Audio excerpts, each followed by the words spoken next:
A margin loan allows you to borrow money from your brokerage using your existing investments as collateral. Let's break down how this works. At its core, a margin loan is a form of leverage.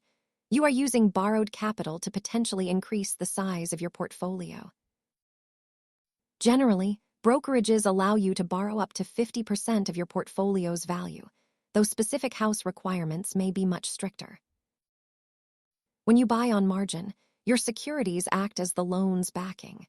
Remember that interest accrues daily and adds to your total debt balance. A standard cash account limits you to the funds you have, while a margin account introduces the risk of forced asset sales.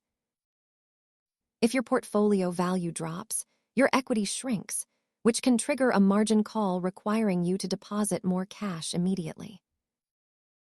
The most important takeaway is that borrowed money does not change the underlying quality of an investment, only the risk profile of your account. Margin loans are complex tools for experienced traders. Consult your brokerage agreement for specific terms. Thanks for watching and subscribe for more basics.